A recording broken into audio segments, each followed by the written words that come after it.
We'll go ahead and start the meeting today. Mr. Clerk, please call the roll. Alderman Bosley. Present. Alderman Kennedy. Alderman Conway. Alderwoman Cruzen. Alderman Moore. Alderwoman Davis. Yep. Alderman French. Alderman French. Alderman Carter. Alderman Cotter. Here. Alderwoman Spencer. Alderwoman Green. Present. Chairman Rhodey. Present. Alderman French. Present. We have 7 present and we have a quorum. Thank you, Mr. Clerk. I wanted to just make a couple announcements, and then I'm going to turn it over to my vice chair so I could present for our board bill today. I'm sorry to have brought everybody back down here for today's meeting because we had a couple issues to work out. Actually, it turns out that we don't have to make any amendments or anything to the bill. Today's bill is a blighting bill, and it's for an area around St. Lucie University and the hospital. So that's what's going to be before us. Most of the meat will be in a redevelopment bill that will be coming up several weeks from now, or a month or so from now. We think we're kind of on a very tight schedule, which is the reason why we brought you all back. So that's that. The next meeting of our committee will be on 11/9, and of course we have been talking about incentive reform, I guess, since I became chairman, and I passed out a kind of a memo/questionnaire a week or so ago on that, and I would encourage everybody, if you have some thoughts, certainly feel free to respond to that or contact me personally. We are very interested. This is going to be a challenging process to develop consensus. To develop incentive reform is going to involve consensus, which is always a challenging process. So the more that we communicate with each other and kind of share what we think the outcome ought to look like, the better we'll be able to address that. But I don't want you to get all of your information from me, so I've requested our executive director of SLDC to join us for the next meeting, and I sent him the email today. He's been more than willing to come. It's just trying to figure out how to coordinate her schedule. So I have not heard back, so that's not firm, but that's anticipated at this time. So with that as a prelude, I guess I shall turn it over to my vice chair so I can go ahead and address the committee on board bill number 107. I apologize. It's a map which I made for members of the committee, and I had hoped to show it on the screen, but for whatever reason my computer and the in-focus machine aren't communicating this morning.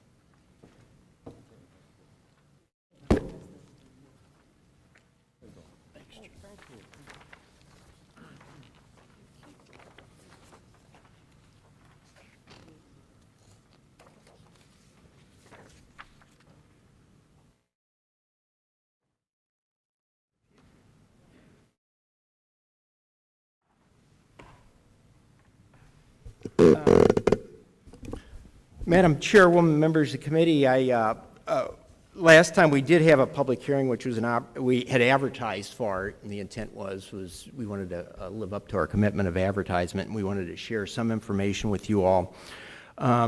Today, the hope would be is that we could have a vote, and I didn't make too much of an issue out of it. We wanted to share information last time, but today I wanted to go ahead, and this is really, I think, the beginning of what should be a momentous and celebratory event. It's a milestone in the economic revitalization of the 17th Ward, I think parts of the 19th Ward, and I think it will have citywide impact. And I wanted to take a few minutes to kind of savor what's going on and perhaps explain it and give some background on it. I am co-sponsoring this legislation with our colleague from the 19th Ward, but I've kind of lived with this a little bit longer than she has, so she has graciously permitted me the opportunity of addressing and speaking to the bill.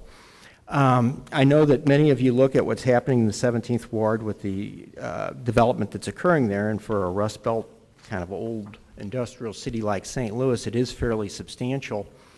But I thought I could take a few minutes and give you some explanation and background. First off, while there is tremendous development going on in the 17th Ward, there is still a lot of blight in the 17th Ward. According to the vacant building survey of the building division for the 2017 fiscal year, the 17th Ward still has over 200 vacant buildings in it, which ranks 12th in the city as far as wards go, with the most vacant buildings being, number one. So we still have a fair amount of blight. Given the development of this, the historical development of the ward, many of those buildings are still large buildings, and they're not necessarily, your typical single-family home. An example of that we'll be talking about in a few weeks is the Foundry, or what we refer Foundry project, or what we're referring to, what I refer to as the old Federal Mogul site. It's a 12-acre site that has contaminants, that has 3 buildings on it, and they're large buildings, and it's very, very expensive and very difficult to kind of rebuild those and repurpose them. So, there is considerable amount of work that still needs to be done in the 17th Ward. With that background, I thought it might help you to understand what's really driving so much of the development in the ward, and I think it's very relevant to what we're going to be talking about today. And to understand that, I think, and to perhaps understand the challenges of our city as we go forward, it helps to take a little step back and take a look at where we came from. The city, if you think about older cities like St. Louis that were big early, much of our development occurred when transportation was kind of hard to get around, and therefore buildings tended to be denser, and so a lot of our industrial buildings tend to be multi-story and they're obsolete. And when they became obsolete, those jobs would leave, and they would leave behind industrial contamination in obsolete buildings, and those are very, very challenging to deal with. They typically left for greenfield locations where they could build one-story buildings and have move product around a lot easier. So much of that is left, and then what was left behind. As those businesses left, they frequently brought with them their employees. The connection between employment and proximity to where you live, there's a very, very strong connection between that. And as a result, as we lose industrial jobs to the suburbs, we would frequently lose residents and tax revenue. And we would be left with a contaminated site that was worth less than what it was if it had been vacant. So much of our challenges are that. One of the exceptions to that development pattern or evolution is the cultural gems of a region. When a city would get a certain size, its civic pride or just the size of the population would necessitate the interest in building a hospital, a university, an art museum, a botanical garden. And those cultural anchors, the nature of them and the nature of how the economics of them work, they tended to be more rooted in the community. They were non-for-profit, so they weren't as worried about profitability, particularly with the universities and the hospitals. It required a great deal of face-to-face meeting, which, is benefits from having a denser population. So for all those reasons, many times those anchor institutions would stay behind. And it is those anchor institutions that are today driving so much of the redevelopment of the older cities around the country. There's actually a organization of anchor institutions, and they meet, and Park Central and Watershed Redevelopment Corporation is part of that, and they are exploring best practices on how to develop and take advantage of the fact that these anchor institutions are located. If you think about large cities, we had a group in recently, and it was Wayne State, which is active in Detroit, and Case Western, which is active in Cleveland. But if you look at Chicago and Hyde Park and the role that University of Chicago played in that, Columbia University in Harlem and Upper Manhattan, in Philadelphia, it's uncanny, but Drexel University is located in the mid-30s away from the river, which is about where SLU is, and then as you get out to the 50s, there's University of Pennsylvania, which is roughly where WashU starts. So this development pattern is very prominent in other cities, and it's something that is certainly being behind the development that's occurred here in the 17th Ward and the city of St. Louis. Several years ago, we had a great deal of discussion about SLU and its relationship to the hospital. At that time, the relationship between SLU and Tenet was a strained relationship to the point where there was some question about their ability to maintain a working relationship together. SLU was actually being courted by several suburban hospitals, Catholic hospitals, to locate or move their medical center out there. I know some people find that skeptical, but if you take a look at the history, and I actually had Don Rowe, and I wish I would have printed that out and brought it today. I had the planning division do a little research for me. We've lost many hospitals in St. Louis over the years. Certainly the public hospitals have all closed. We've lost Children's Hospital, Shriners Hospital, which we recently regained. But things like Deaconess, and it's a rather extensive list. So we do have a history of losing hospitals, and while medical schools are far more rare to leave large cities, there's about 120 medical schools. There have actually been two, Don's staff was able to identify two that have left the central city for the suburbs. One was in Denver and the other one was in Chicago. So, this was a real concern of ours. The recent agreement by SSM to acquire what was formerly the Tenet Hospital is a huge, huge deal. And it has created an opportunity for our region to benefit from what will be a very, very substantial development over there. It's about $580 million.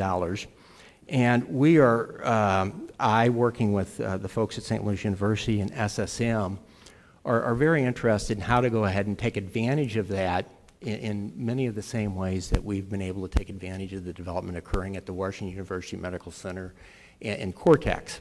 So that is kind of a bit of the background on this. Where it comes, imaging-wise, what's so important about this, you hear me talk a lot about value and the importance for us to create value. Right now, the vast majority of our city, the cost of developing something is high, and the value of it is substantially lower. And as we begin, and of course we use incentives and all kinds of other things to try to plug that gap. And one of the best ways of plugging that gap is just increasing the value of everything so that the gap gets smaller, requiring less and less incentives. You may recall earlier when we made one of my presentations down here, I talked about the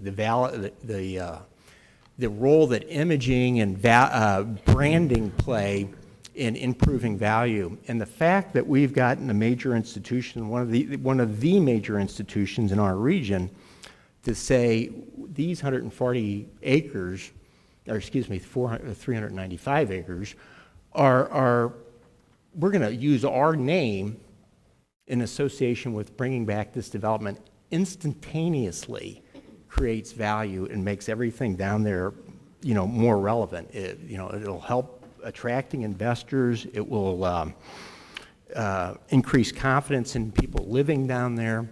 And so for all these reasons, this is a really, really important step today.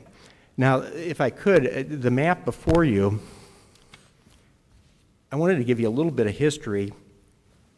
When I got elected 25 years ago, I started trying to understand the relationship of technology and commercialization of the technology and trying to develop the synergies around that. So I was able to convince, at the time, Mayor Shamel to invest in a $50,000 study that we branded initially as Technopolis. And so I was able to convene the deans of the 2 medical schools, chancellors of the universities, and we began talking at that time. And our first coup took a few years, but we eventually had the, what used to be the, I think it was called the Missouri Technology Center, and we actually had that located out by Monsanto back in those days. We were able to go ahead, through the work of Pat Bannister, get that to move into the city, and that was called the Center for Emerging Technologies. We did phase 1. We eventually did phase 2. A few years ago, I started thinking about transportation-oriented development.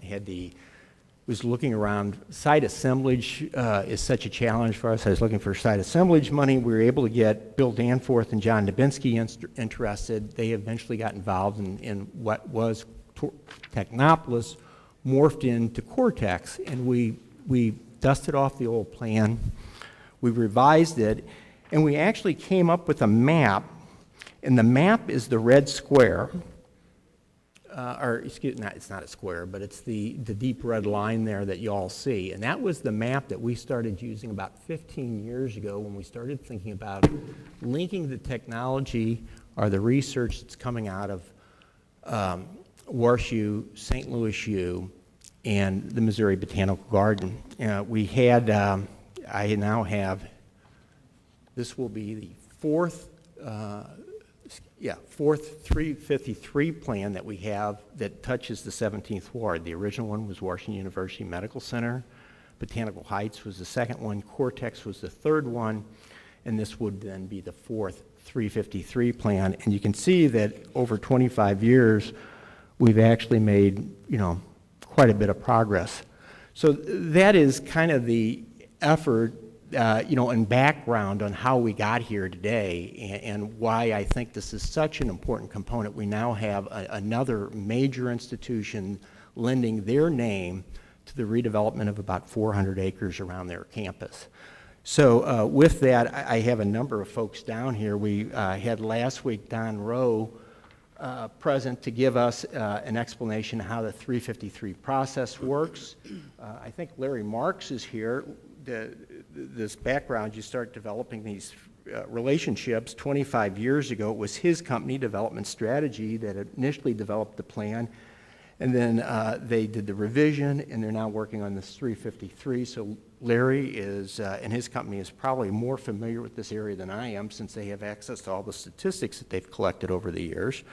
And then we also have representatives from St. Louis University here to speak as well. So Madam Chairwoman, I'm not sure what the will of the committee is, but I wanted to go ahead and provide the opportunity to you or your members to ask questions if anyone assembled. Alderman Rhodey, what I think we'd like to do is to have those who are in the leadership role of making decisions on behalf of this to speak first, lay out their desires and their plan, and then have all the technical support back up as needed. So the representative from St. Louis University who's going to speak should come forward.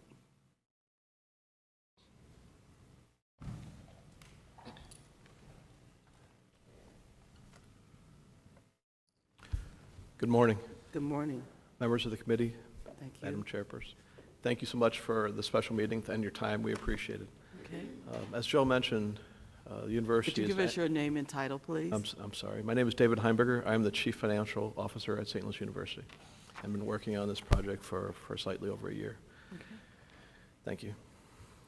St. Louis University is an anchor of not only the Midtown area, but also the city of St. Louis and for the state itself. And in next year, we celebrate our 200th anniversary. And we're going to have a series of events that kick off that anniversary. And we're real proud of that history and the tradition of being in this city and being named the same university as the city. And we take pride in that. We also believe it's a time for our next 200 years, planning for what that might look like. And we believe this development plan and what we're here for today, the blighting study, is an important part of that. We feel that our campuses right now are somewhat disconnected. If you look, we have a north campus and a south campus, and in between you have the Grand Bridge going over what's somewhat heavy industrial area. We envision that as ultimately in over time of being a connector to our campuses that looks different than it does now. And that's really why we're here. We're committed to this. In the past, I think the university hasn't always been interested in our neighborhood relations or the community. I think there's been a change with President Postello. We realize that we are just a part of the larger community, and we want to be good neighbors, and we think this is an opportunity to do so. And I am happy to answer questions. We are excited about this. We think it's the right thing to do, and I appreciate your time. Okay, I think that if we have a representative from SSM, is someone here? We do not. You do The not. SSM You're going to has. speak for both? Yes, I speak for both today. So SSM is in a retreat up in Wisconsin. As Joe mentioned, about a year ago, we entered into a joint venture with them. We purchased back St. Louis University Hospital from Tenet. The university purchased that back for about $60 million. We contributed that hospital to a new joint venture with SSM. We have a minority ownership share in the SSM St. Louis region, so all their 7 facilities, our hospitals, we have a minority share. Our physicians operate 100% of Cardinal Glennon, which is a pediatric hospital, and the St. Louis University Hospital, and about 40% of St. Mary's Hospital. So that's kind of our academic medical facility, our hub, are those three facilities, though we do have physicians and residents at the other SSM locations as well, which would include DePaul, St. Joe's West, and St. Clair's. Okay. So while I don't speak for SSM, I will tell you that they're our partners and we are aligned on this project. That's good to know. Did you have any very specific types of things that you wanted to identify at this time, very broad, to give us a better idea about the 353? There are components of it, I think. So today is just the blighting. This is probably getting into more detail than what's in the blighting study. But there is a section, I think it's the Gate community, the Gate West. Gate District West. Gate District West, in which the university in the past had purchased residential homes and such, and tore them down and have green space there. As we look at our campus master plan, we do not see a need for the university to continue to own those. So what we would hope to be part of this plan is the divestiture of that property from the university to developers for infill housing that could really make that Gate District West, a special and thriving place that doesn't have, a lot of times you've heard that we've land banked. We have areas of property there that we don't think we need, and we hope to turn that into something special. Moving more north from there towards the Choteau and Grand area. As Joe mentioned, there's a $500 million plus hospital and ambulatory care center and related infrastructure going in there. That is really exciting. That doesn't come quite all the way up to Choteau. So the university has maintained the ownership of what now is the Peevely and the Missouri Belting property. It is our intent to not necessarily keep those buildings intact as we move forward. We envision a state-of-the-art academic space there, and so some of this is Dave Heimberger's thoughts, some of it is the university's thoughts. We can envision that whole, so we own the whole block from Choteau and Grand west to Spring, and we can envision something on the academic side that is just state-of-the-art and kind of vertically integrates all of our health science areas. So on that end of a campus, we have our medical school, we have our nursing school, we have our allied health school, which is PT, OT, dietetics, nutrition. We also have our public health school, which is located in the owned Incarnate Word Hospital. So we can envision kind of vertically integrating those colleges and kind of delivering a healthcare system in a manner in which we think healthcare is going to be delivered in the future. So those are a couple of the exciting things we have in place. We've talked to a lot of the folks within this 395-acre district, and they're excited about, they're looking forward to the university becoming invested in this area and kind of trying to connect our two campuses. Okay. One of the things I wanted to make sure is that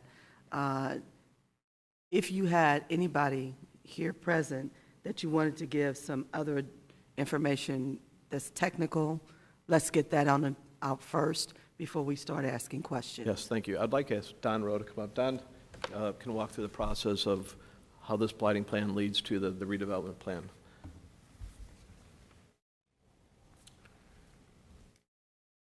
Good morning, Madam Chairman and Good members morning. of the committee. I'm Don Rowe. I'm the Director of the Planning and Urban Design Agency. You don't see me particularly often, but I was here last week. I'll try not to be repetitive of the things I did last week. And that's okay, because we may need that. So one of the things I had up, and it may have been passed around, is a map that zeroes in a little bit on the geography.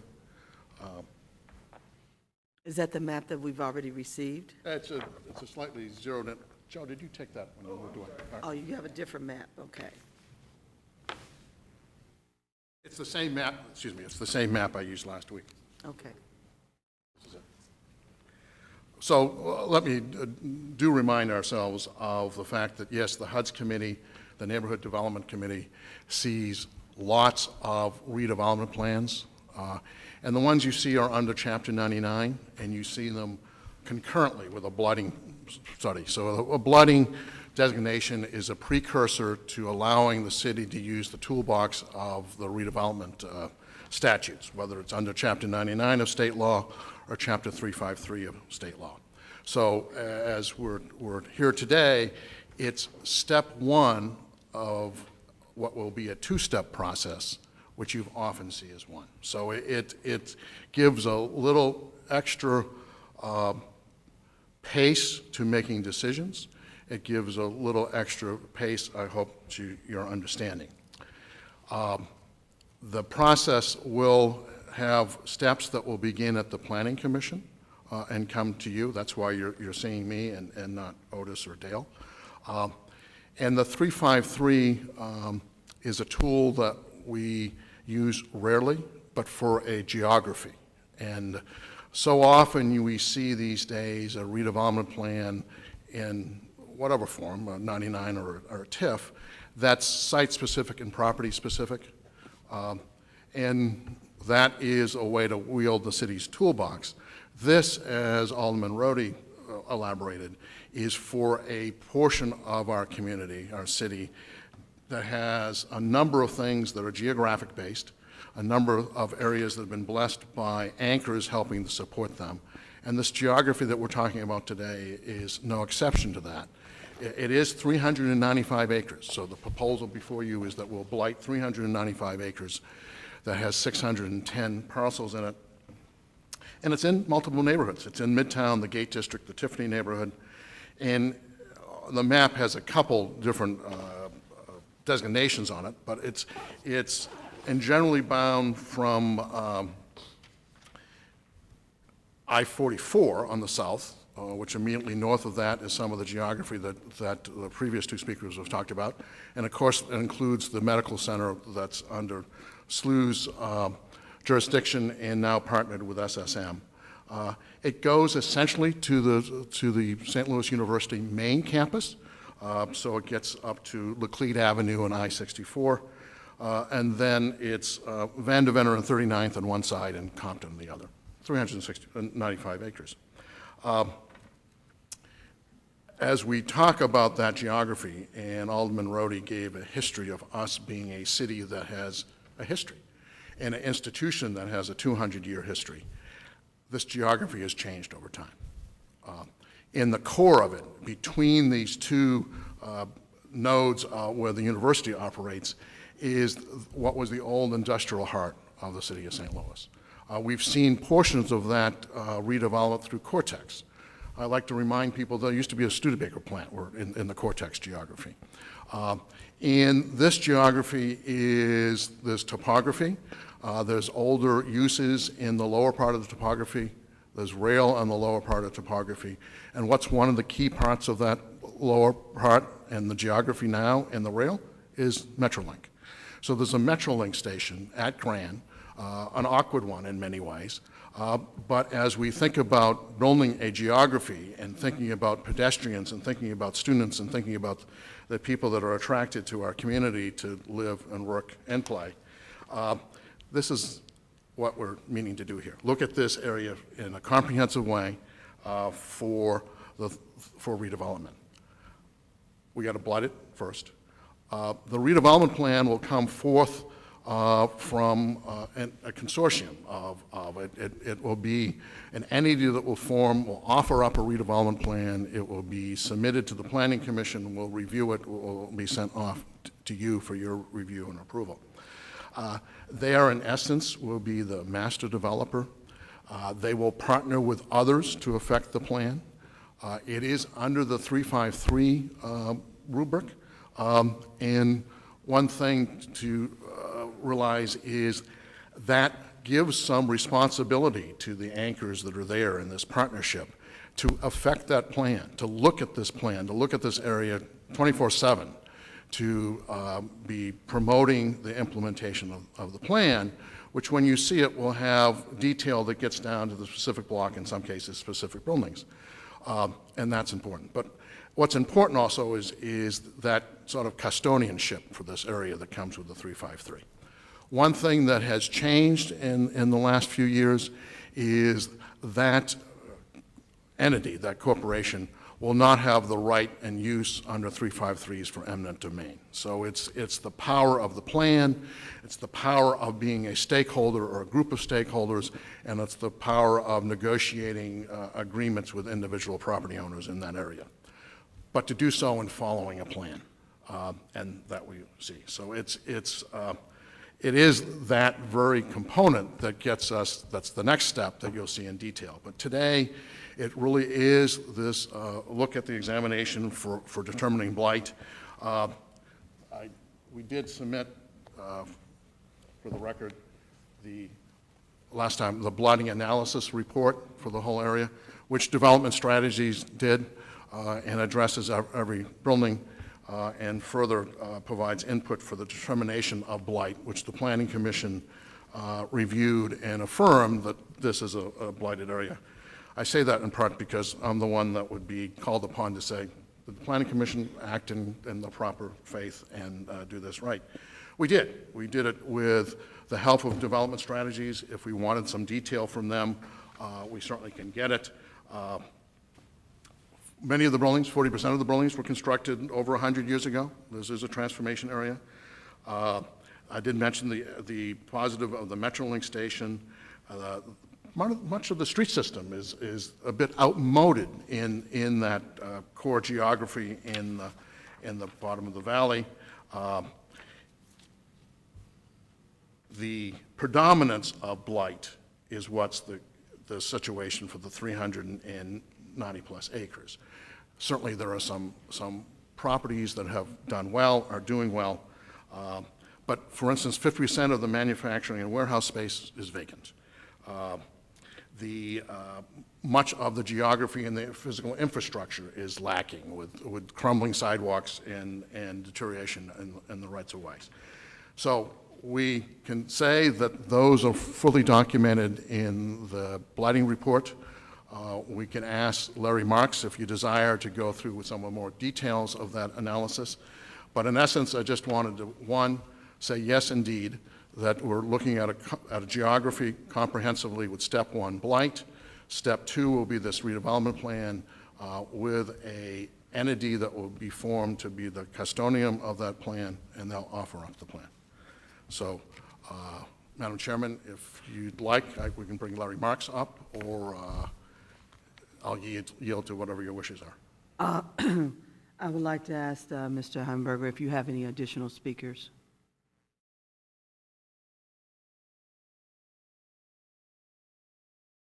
Not at this time. We can have Larry come up if there's questions, individual questions about the blight study, but I think. As we go forward with Yes. questions, you'll be able to have him come up. Yes, ma'am. I thank you. Alderman Rhodey?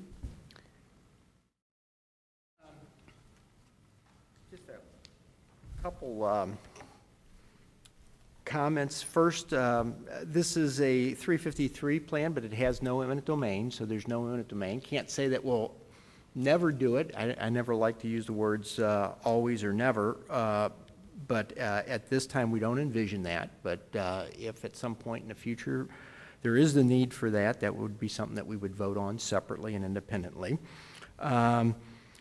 When we did Cortex originally, we had always actually envisioned two 53 plans. We called one Cortex West, which is the one that's in current existence. The other one we had actually called Cortex East at the time. And for a variety of reasons that I don't want to bore everybody with today, we didn't move forward with that. So in many respects, this is revisiting something that we'd started to do earlier. One of the real successes of Cortex, which hasn't fully been realized, was just the anticipation of the opening of a new Metrolink stop. And that's the power of what transit-oriented development can do. The Metrolink stop in Cortex, I am convinced, contributed significantly to some of the activity that's occurring there. That stop is slated to be completed by the end of next year and operational by the first quarter of 2018. One of the beauties of what we're talking about here, and it's actually been a subject of some ULI studies, Urban Land Institute studies, is the fact that there's the existing Metrolink stop. And there's really an opportunity to go ahead and, take better advantage of that unique asset. One of the things that I think Cortex has helped us to do, and what I hope this is, maybe it's just me, but I really sense that there's kind of a change in dynamic, or perhaps the center of gravity in development that's occurring in our region. For so long, it was, further to the suburbs, further west and everything. Ideally, the center of our region would be downtown. I think that's, very important for that to occur and support all the things that happen down there. But just the buzz around Cortex, I think, has started to recenter the city back into the region's kind of center of thoughts, and I think this will aid that. My experience is, as you start going at my personal experience, my sense is that as we go ahead and do more and more development, there becomes a ripple effect from that. I think we're seeing that the activity that's occurred in the 17th and the 28th ward, I think, is assisting, the projects that our colleague from the 26th and 18th ward are, some of the interests that they're experiencing in their wards now.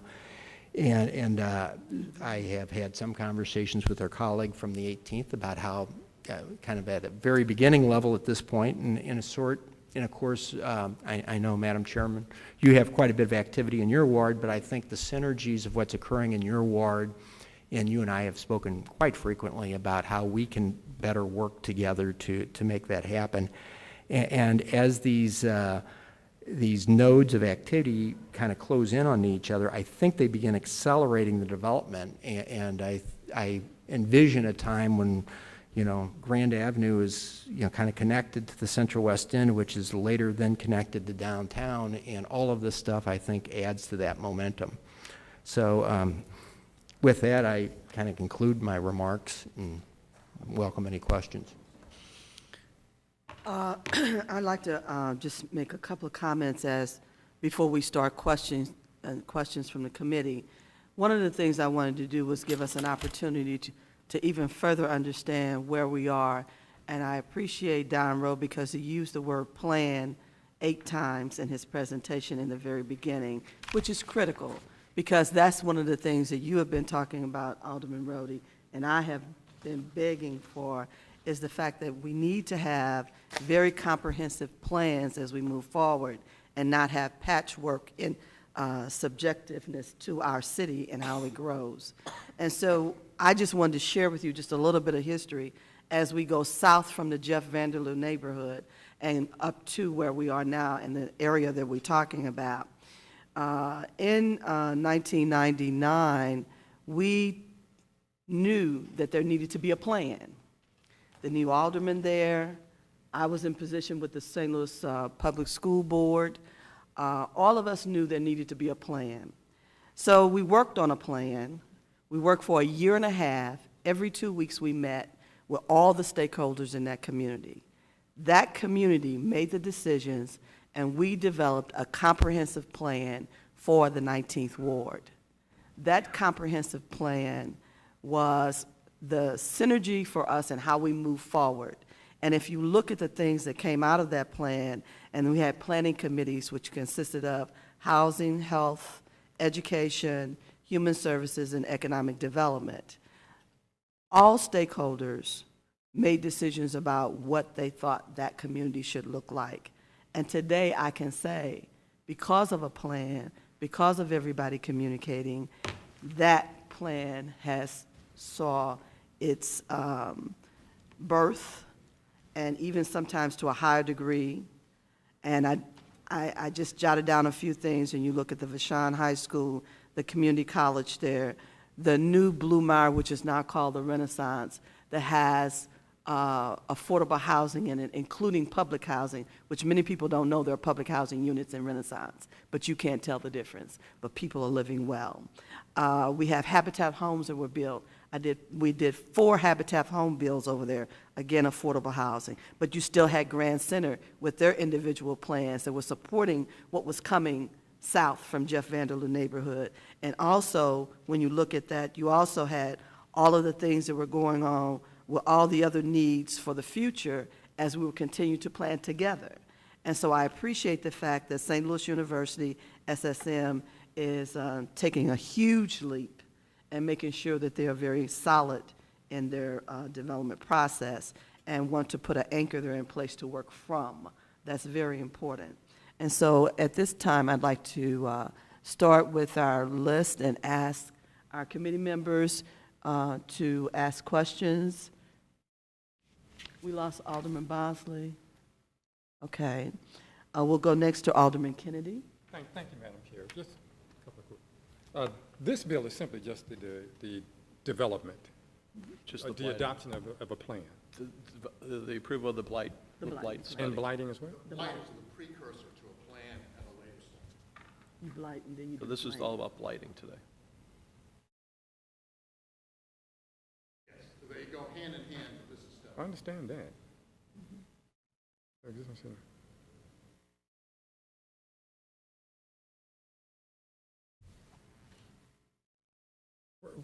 Okay then, I might just be misinterpreting. Which section is saying that we're blighting this area? Alderman Kennedy, repeat that for me if you would. Which section is saying that this area is going to be blighted?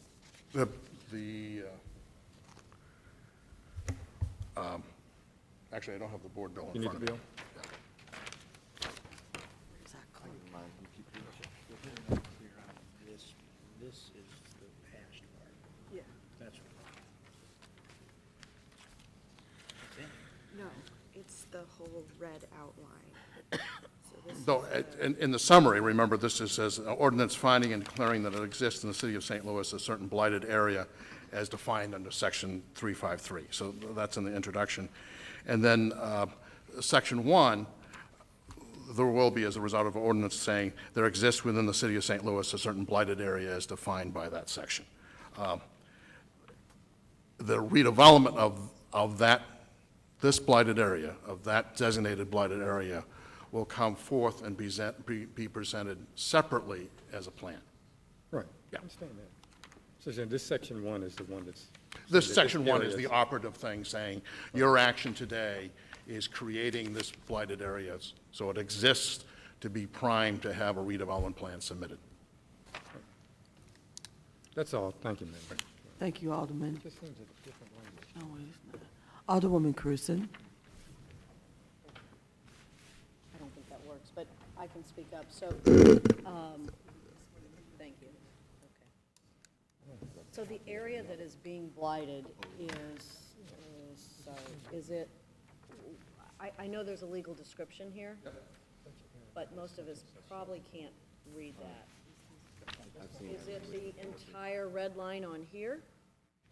I think it's your It's other the map. entire red line on this one. Your other map. It's the red line on here. Yes, ma'am. Okay. So it's the blue hatch on this Yeah. other map. Okay. So on the overall broad geography, it's the blue hatched area.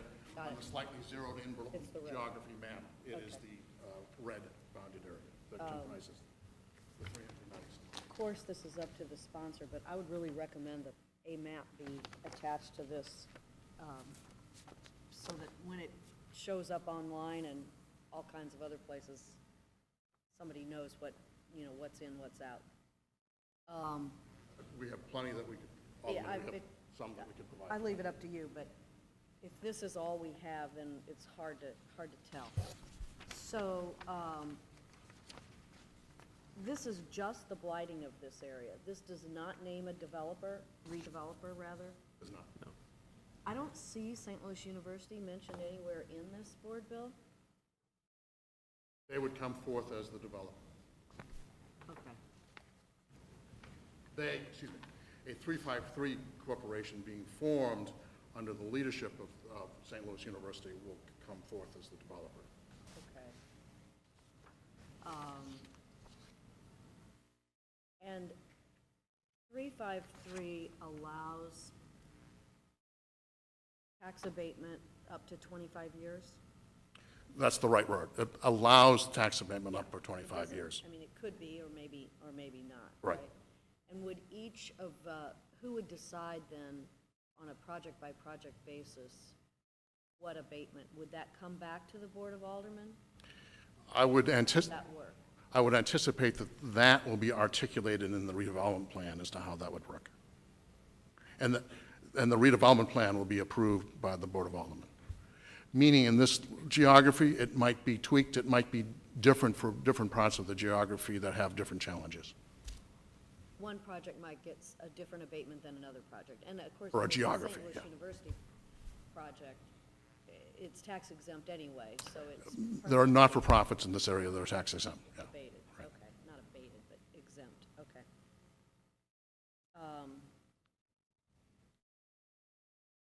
Does this have anything to do with soccer? I mean, I'm just, you know, listening to the radio like all of you are, but what does this have to do with soccer? So, no, we've contemplated and began this process well before the soccer discussion. And so the university's official position on soccer is that we would welcome Major League Soccer into St. Louis, and we think it would be a wonderful development. If St. Louis has happened to award a team, and those folks who received the award, who are putting together the team, would be interested in talking to us, we'd be happy to talk, and that's the extent of it. We want to encourage the development of a Major League Soccer team, but there are no commitments regarding a soccer stadium on our property. And that's not necessarily what has been said, Yeah, of course. but that's the official university position. We all live in that arena, we know that's, okay.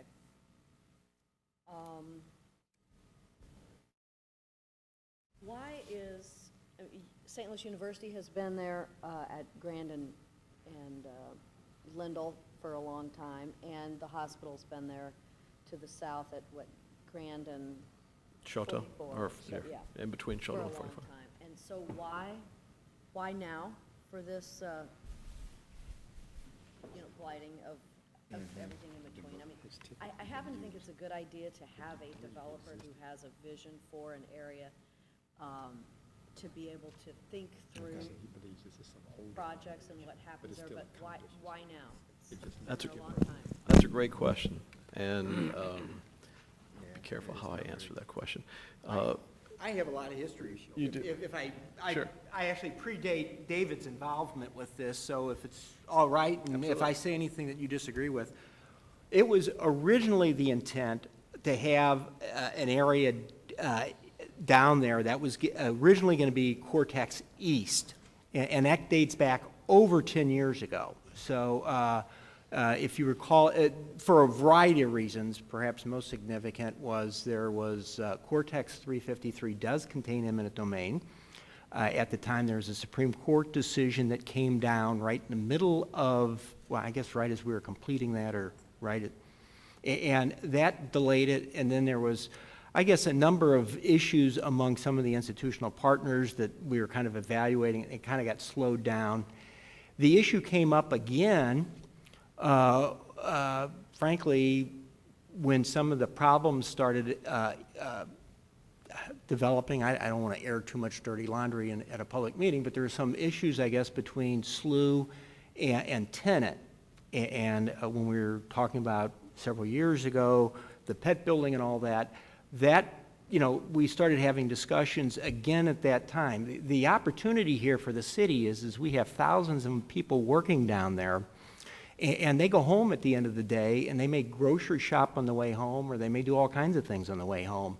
And if we can better connect those jobs to other opportunities in the area, we can go ahead and pick in sales tax dollars. We might be able to generate, you know, new residents. There's all kinds of opportunities. I get that. Yeah, okay. Did I leave anything out, or did No, I think that's fine. I think one of the other thing is when Father Biondi was the president of the university, he had the campus master plan in his mind, and it wasn't shared broadly. So after he had left, we decided it was really time for the university to kind of contemplate what a campus master plan. So we did our first campus, we're in the middle of our first campus master plan since 1989. And in that, we're incorporating our housing projects, and as you know, we're building a couple new housing projects. I'd like to thank Alderman Kennedy for one of them is in his district. So it gave us a chance to look at where we are, and you know, it's a mile and a half between our ends of our campus, so it's a fairly large piece of property, and it gave us a chance to look at, okay, where do we want to focus our housing? Where do we think there's room for academic, new STEM buildings? Where is there infrastructure for other development outside of the university? And I think, so the changing of the leadership at the university definitely drove the decision to look at our campus in more of a holistic way. And that's really in the process we're in right now. We engaged Hastings and Chevetta to do the work. They're a local firm. They've been doing a great job. And it was really giving us an opportunity to think about the campus in ways we've never thought about them before. Okay, thank you. And I guess maybe it goes without saying, having a redevelopment plan here in this bigger geography, and I know we're not to the redevelopment plan yet, you know, it potentially prevents some things that you might not think would be compatible, and it encourages other things that you think would be compatible, Absolutely. I suppose, so. Absolutely. Our real focus on this are for our patients and our students, and those are the two groups that we think, you know, long-term this really matters to. And as you know, SLU Care, almost half of what we do is in the healthcare side of things. Right. So our patients are very important, which is why the hospital development is extremely critical for us, and as well as our students. Thank you. Alderman French. Thank you, Madam Chairwoman. I had a few questions here. Okay, so actually these questions might be more for Don, excuse me. So this is a two-part process. So the first part, which is this bill, simply blights the area. Correct. And then there will be, at a future date, a companion bill that will actually present the plan for the area. Absolutely. Do you have a time frame for when you think that might occur? So it will start at the Planning Commission, and I anticipate that we'll take the first step at the Planning Commission on November 7th. Okay. And when do you think this board would receive that plan? There's a detailed calendar that I can't remember completely. We in our looking at it, we share it with some others. It will certainly be before Christmas. Okay. So if you're, so it sounds like, It is a plan that will be reviewed. If there are changes and tweaks, there might be a modification of that schedule, but. okay. So there is at least a general plan that exists right now. You're just not quite ready to. Right. Okay. We were meeting with our SSM folks all afternoon to kind of try to find this. Okay. All right. And so with this bill, this does not include any form of tax abatement or anything like that.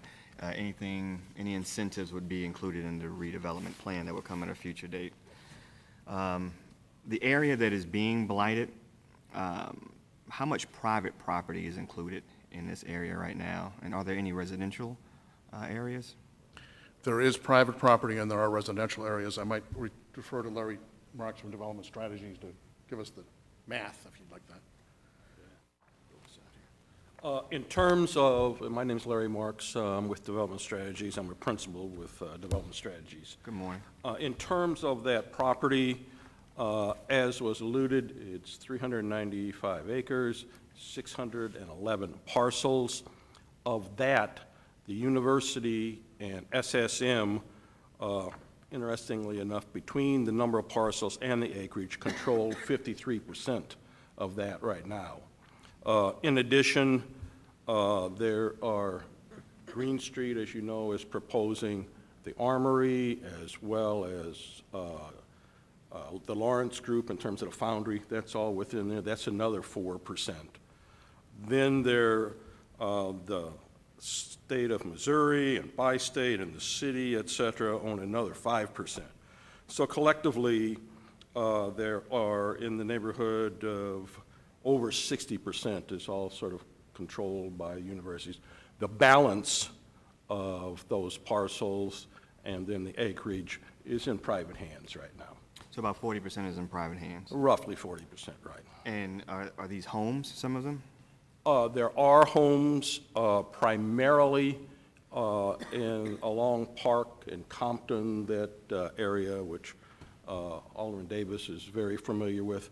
And again, we're only talking about blighting, but there's no issue with removing any of those homes or anything.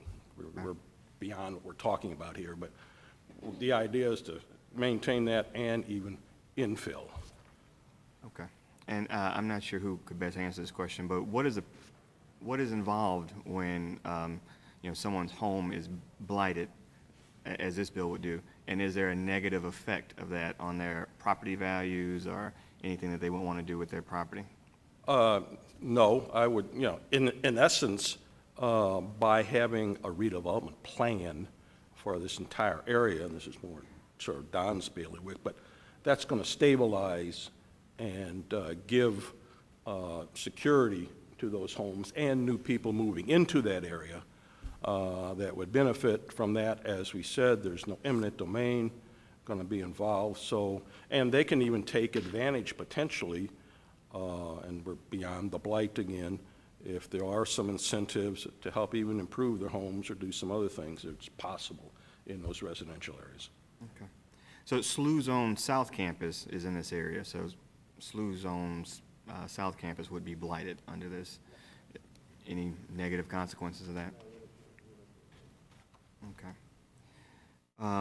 The corporation that would be formed, would that be made up exclusively of SLU and your related entities, or would other entities be involved in that new corporation? As we think about it now, it would be primarily university and an SSM representative, but we would also want to hire, just like the Washington University Redevelopment Corporation, they have a director of that redevelopment corporation. We would also want to have a similar position to that, somebody who could dedicate his or her time entirely to the development area. Okay. So that would be a person working just for the development corporation. Okay. Well, I look forward to the next stage and seeing the plan for that area. Thank you. Thank you.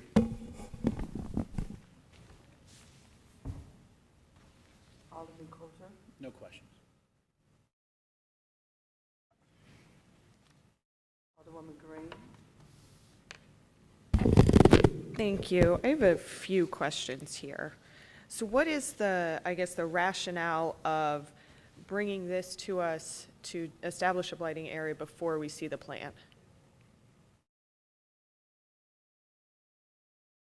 So in the establishment of our authority to do redevelopment plans is derived by the state.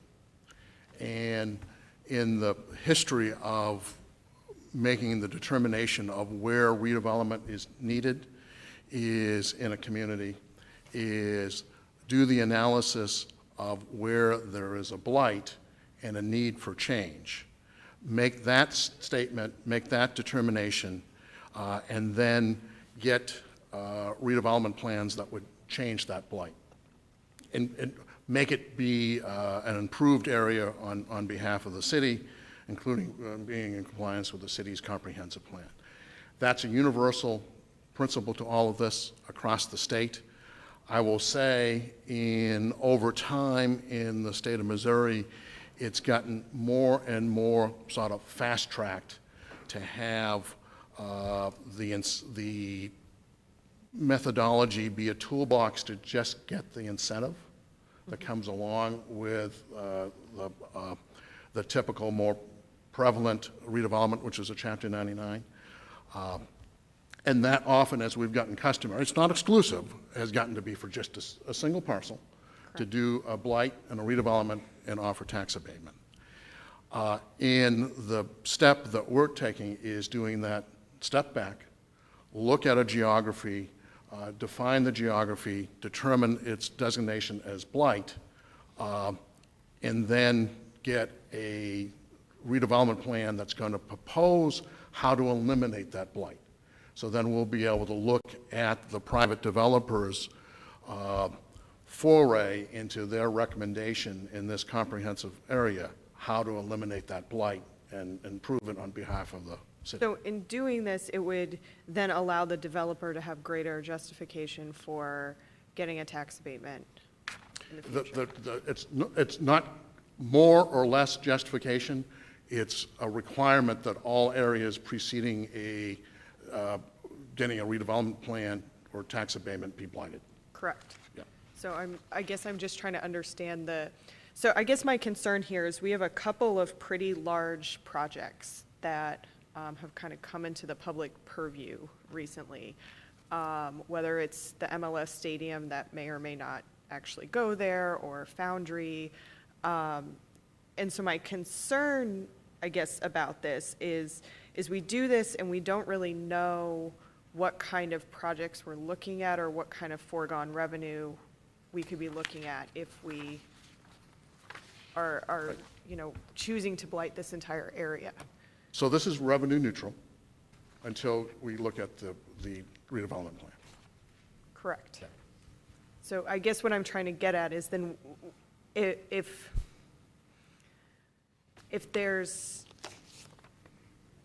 this isn't making it easier or harder to get an abatement, it's just setting the groundwork to say you have to be blighted before you can apply for that. What is the rationale for doing the entire area rather than looking at it parcel by parcel when we know that we have some of these larger projects that theoretically, if given abatement, could end up having a I think this is a a pretty timing issue. large foregone revenue impact on the city? I think what she's asking is the timing issue. Why aren't we doing them simultaneously? And isn't there a timing requirement where this has to be completed prior to the? So the blighting, yes, so purely in the timing, the blighting has to occur before the redevelopment plan. And then the second. There's a window of time, isn't there, an obligation? There is a window of time, and the other part is that, I'll use the word again, there's this opportunity for that plan to be compiled and vetted and before you. I think isn't there, this has to be completed. There has to be a time interval between the completion of this and the passage. You can't take up the redevelopment plan without it having been blighted Okay. prior. So I guess then the other question I have is, I go through this area quite a bit. I represent an area just south of there. I'm a student at SLU. I see other areas of the city that I would consider much more blighted than this area. And so what is, and knowing that, we had a study that came out not too long ago that said that majority of our tax incentive, our work and everything has gone into 3 wards in the Central Corridor. What is the justification, I guess, for doing this here when we already know that we've laid a really good groundwork for redevelopment rather than focusing that on other areas that haven't seen any development? I'll say 2 things. One, there are many areas of the city that could benefit by having redevelopment, and a precursor would be blight.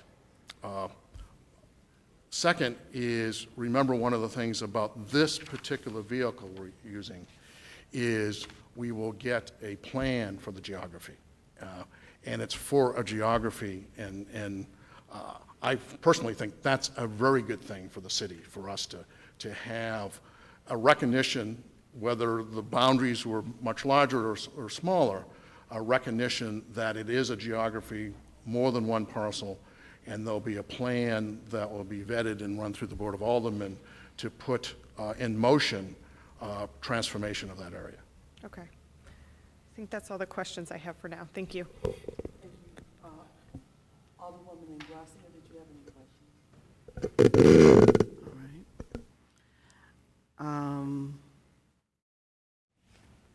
Adam, go ahead. I just had one question.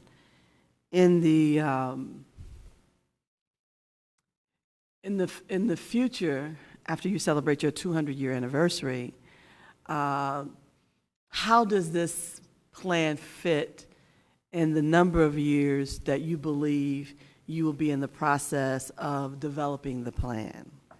So do you look at it being another 10 years as you go through it, or 20 years or 25 years?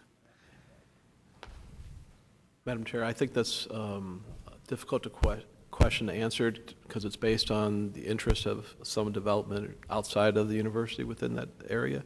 But we would hope that the development would happen on the shorter side of that. I mean, I could see this being a 5 or 10 year plan. I don't think that will cover the entire area, but I think there's enough interest and Steve Smith's project is a perfect example. I mean, that's happening now. The Armory is another project that is potentially happening relatively soon.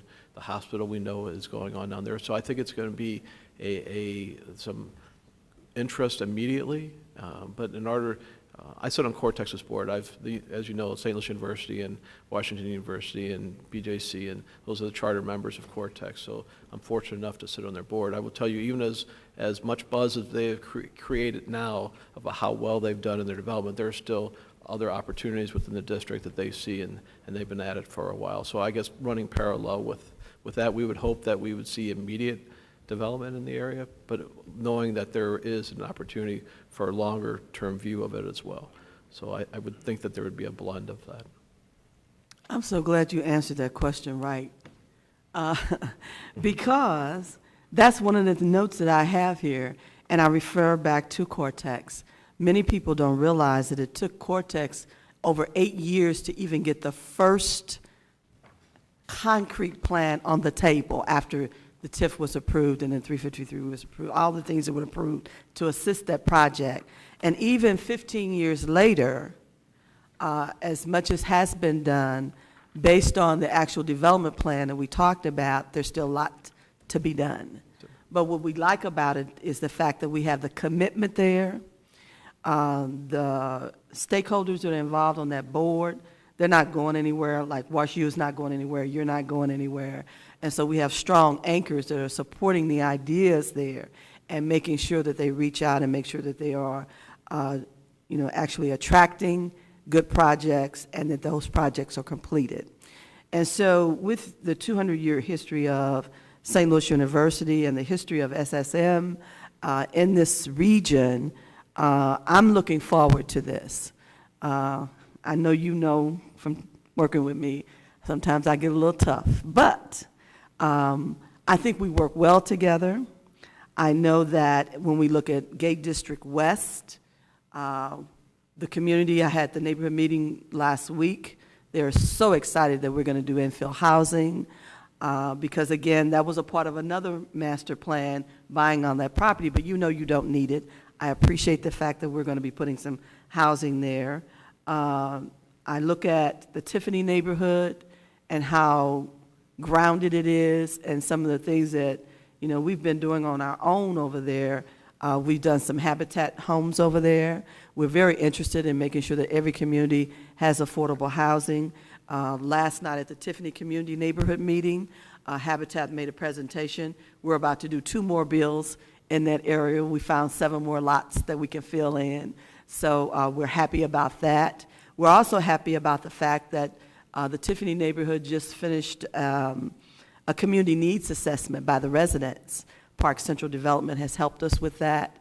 So we want to be strong and grounded, and we want to make sure that the residents, most especially, we include the business stakeholders too, but most especially the residents, know what's going on, they're educated, and we even agreed that we want to give our residents education opportunity for community development. So we're going to put together a training class for them to understand the processes more, and they can always be prepared to ask the best questions possible. Don't just listen to what anybody else says. So we're excited about that, and we talked about that at the meeting last night. Botanical Heights neighborhood is there, and all the drama that went along with that process, but look at it now. You have a mixture of apartment dwellers, homeowners, and everything that goes on there from the community garden on. It is exciting. We look at the city garden school that's there. We have a lot of opportunity for this plan to support something that's already there, and that's what we talk about. The 19th ward that sits adjacent to that, Cherry Park, that park has been renovated, but now we have new homeowners that are buying and building new homes around the park. They're excited about all the things that they hear that are going on. And so as we move forward, I hope that everybody stays in tune. You know, I'm a strong component of being connected, and I'm very strong on making sure residents are empowered. So I'm looking forward to looking at the development plan, and I would like to ask Alderman Rhodey to come forward to close. Madam Chairman, Yes, I'm if I sorry. could- Go right If I ahead. just mention one thing, and that's just a little bit of history.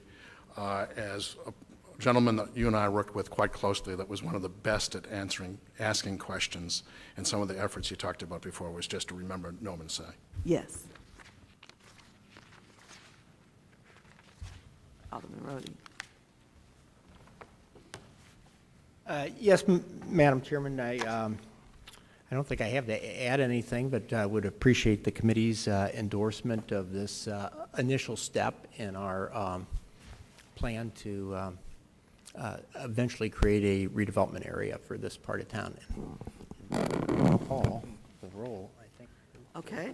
So, Oh, I apologize. Our Director of Planning has provided a map, and there, the question, I don't have the board bill before me, so I'm not really sure what the best way is to do this, or if people want to just get out of here and we can do it on the floor. But the idea would either to make that Exhibit B or part of Exhibit A, oh, to the bill. per the Okay. request of our colleague from the 28th. Oh, okay. Alderman Rhodey, I'd like to move forward with your amendment to the bill, and the clerk has the ability to read it to us as the actual hard copy document is being forwarded. If you were to turn to page 3.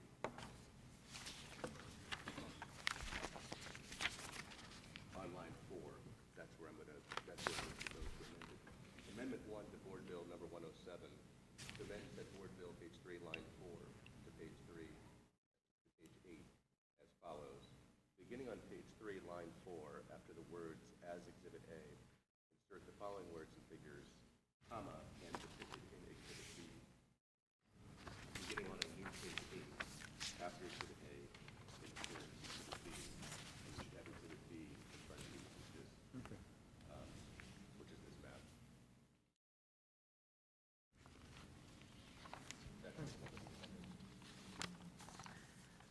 And I am comfortable with that procedure, but you know we have to use the actual process for the committee, and we do have to wait for the actual document to be before us. It'll probably be just 4 or 5 minutes, so just need to. And I'm okay with that. Run that over there, or? Well, I can't actually, I'll need to email it to someone. Oh. Let me do that. Who are you emailing it to? I'll tell them to open up. Well, that's what I was trying to sort out with my communications. Bring it to the, if I'm going to email it to the reception. Okay. Riding my bike today. I thank you. Next one. Hey, didn't you see my bike? In space. Is it raining now? So we're going to take a few moments to wait for that document to come. There's no reason to do anything but the right thing.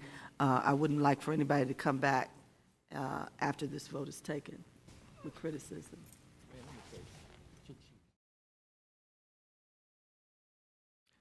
Alderman Rhodey? Madam Chairwoman, given our inability to raise a quorum, I would request that we adjourn till Friday at 9:30, and unless there's a a demand for our other speakers, I would hope that we can just convene as a committee at that time. So let me quickly take a poll of those members who are here and their ability to be here at 9:30 on Friday. No problem. No problem? You can be here? Not be here. You cannot be here. Alderwoman Cruzen? Can be here, maybe a little late. Okay. I can be here. I can be here. So at this moment, that's iffy as well, but we shall go to the will of, Staff kind of pinned down a couple other members. absolutely. So we don't need to have the representatives here from SLU on Friday unless they so desire. Now we're down to 12 minutes. Well, So what do you think? we're going to be losing our quorum here, so I think. But that means he's Yeah. moving this way. I mean, if everyone else wants to wait 12 minutes, I'll wait 12 minutes. I'd rather wait 12 than, and try to do Friday morning, because I know how it is. Question, is he gonna be here in 12 minutes? Yeah. Okay. Oh, you're okay with that? It's up to you, sponsor. I'm okay if we don't lose anybody else. I feel like It- we've infringed Can upon. can everybody stay 12 minutes? The good guys are always the ones taken advantage of, the ones who are know. here. So, we're all willing to stay. Okay. And so I appreciate committee members taking these extra moments to finalize this board bill today. So we can adjourn until 12 minutes will be 10:55.